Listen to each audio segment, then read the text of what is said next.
como é que é o poema? Ai, a voz da minha mãe, meu filho vai ser doutor. Tudo o que ele queria era passear, andar. Andar até tomar banho nu. Namorar as meninas quentes das fábricas.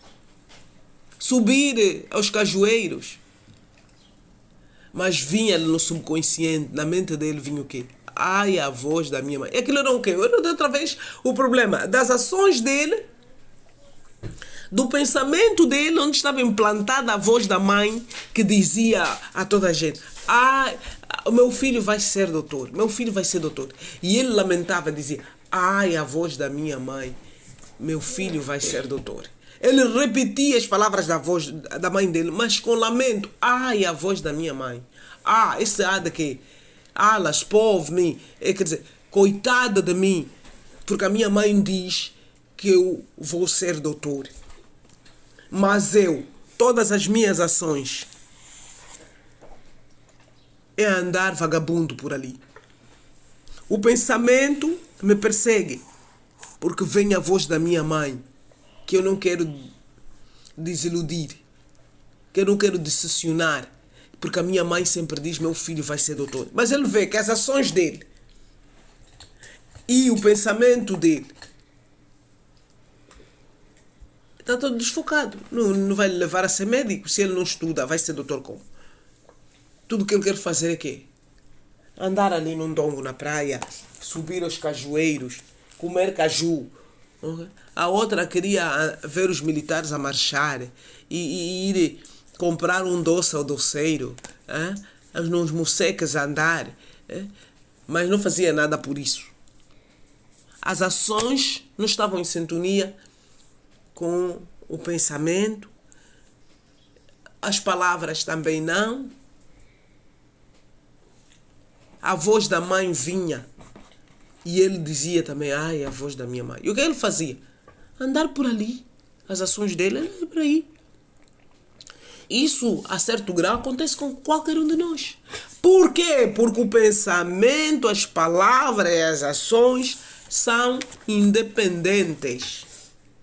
Ah, não, como eu dei a minha palavra que eu vou estudar, pode escrever ali, vou estudar. Olha, quando deres conta, escreveste mesmo, mas não vais estudar. E o mês acabou. O mês acabou, porque o fazer... O falar não é fazer.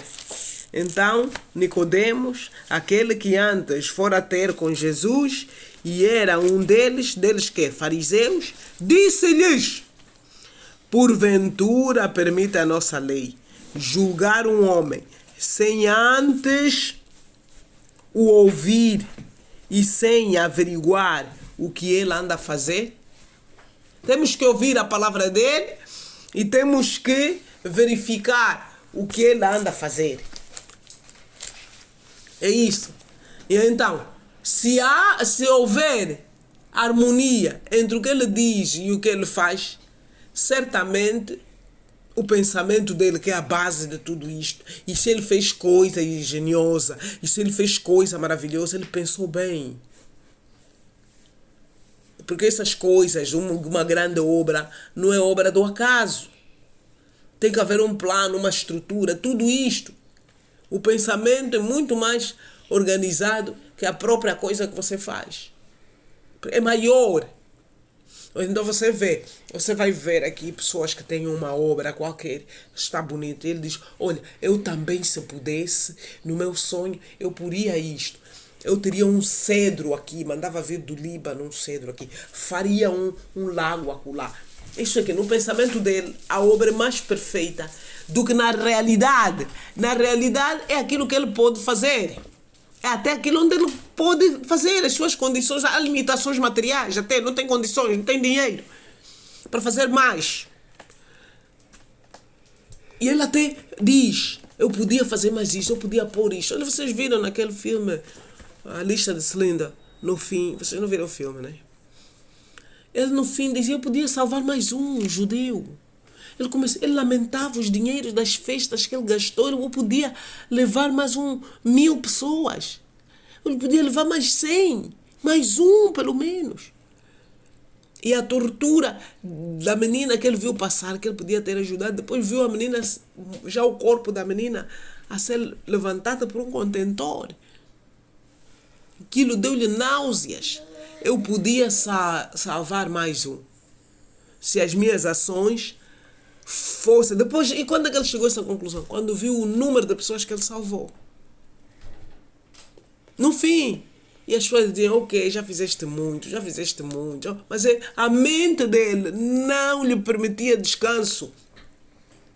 Não lhe dava o descanso. A mente dele acusava-lhe de ter desperdiçado dinheiro com festa, com aquilo. E ele dizia aquilo que a mente dele acusava-lhe, a consciência dele. O que ele não fez e que teria feito. O arrependimento. E o remorso também. Teria feito isso. Teria feito mais. O que eu não fiz? Por que eu não fiz? Estava distraído, podia ter salvo mais vidas. E este é um filme baseado... Ok. Ele foi enterrado lá em Israel. Mrs. Linda. Sabe como é? O Mrs. Linda... é o nome dele, irmão. Ele sabe, ele era, como é que esse livro foi escrito?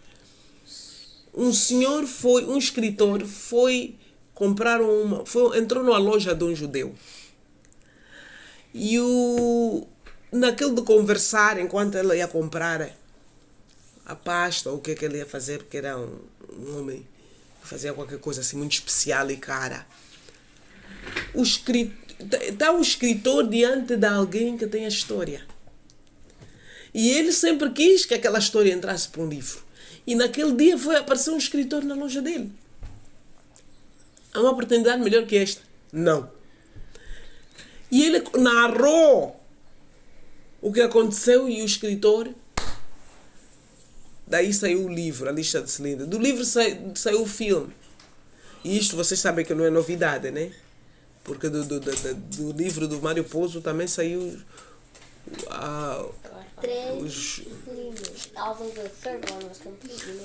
sim, mas mas toda a ideia veio de lá, não é? Toda a ideia nasceu do... Ok? Gerou fruto. Gerou fruto. Ok? Certo? Integridade. Não se fala integridade quando você tem um elemento. Você não pode, se você destruir o corpo vai ficar mutilado. Estamos a falar de integridade quando nós temos elementos autônomos que podem agir independentemente de um ou do outro. Mas você põe os três estão ao serviço de um. E eles formam um corpo por causa da harmonia, da orquestra. Na orquestra você tem integridade, você tem harmonia, você tem uma única música, mas tem muitos músicos. Tem muitos instrumentos, mas há harmonia, há melodia, há música que sai dali. Então, aí você entende bem o que é a união, a unidade, o sentido de muitos ser um só. Então, uma orquestra vai fazer só uma música, uma orquestra,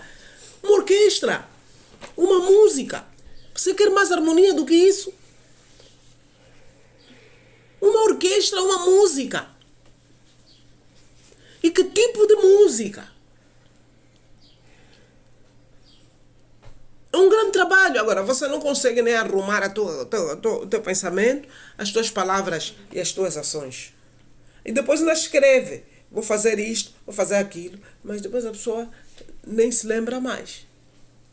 Queres maior desarmonias do que isto? Na mesma pessoa.